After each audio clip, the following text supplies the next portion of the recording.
Yurtimiz hayotiga oid xabarlarga qaytamiz. Bugungi kunda mamlakatimizda inson manfaatlarini ustuvor qo'yish, jazoni ijro etish tizimida insonparvarlik tamoyillarini keng qo'llash davlat siyosatining muhim yo'nalishlaridan biriga aylangan.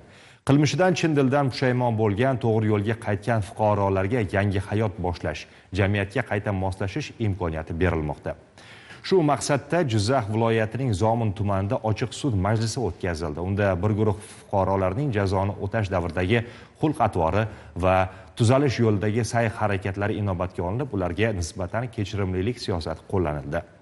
Oxirgi yillarda mamlakatimizda jinoyat sodir etib, qilmishidan chin ko'ngildan pushaymon bo'lgan va tuzalish yo'liga qat'iy o'tgan mahkumlarga nisbatan kechirimlilik siyosati olib borilmoqda.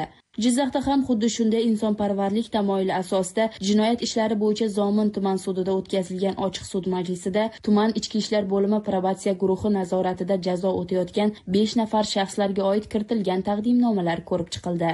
Zomin tumaniga probatsiya guruhining taqdimnomasiga asosan nazorat ostidagi mehnatga halol munosabatda bo'lgan, jazoni belgilangan tartibda o'tagan, nominal xulq-atvor bilan ajralib turgan mahkumlarning ishi ko'rib chiqilib, jazoni o'tashdan muddatdan ilgari shartli ravishda ozod etildi. Hech kim jinoyatchi bo'lib dunyoga kelmaydi, ammo ayrimlar bilib bilmay qonun talablarini buzishi mumkin. Kechirimlilik xalqimizga xos ajoyib fazilatlardan biri. Allaberdiyev Sodiqjon aka 55 yoshida taqdir taqozosi bilan ozodlikning qadriga yetib, qing'ir ishining oxiri baxayr bo'lmasligini tushunib yetdi. O'zbekiston Respublikasi Jinoyat kodeksining 198-modda 2-qismi bilan sudlanganman. 3 yil ozodlik cheklash jazosi bilan jazolanganman. Jazoni nominal o'taganim uchun meni shu jazodan shartli ravishda ozod qilishdi. Shu sababli avvalo prezidentimizga va mana shu tuman probatsiya xodimlariga ming rahmat. Bu ishlar boshqa qaytarilmaydi, tushunmovchilik bo'ldi.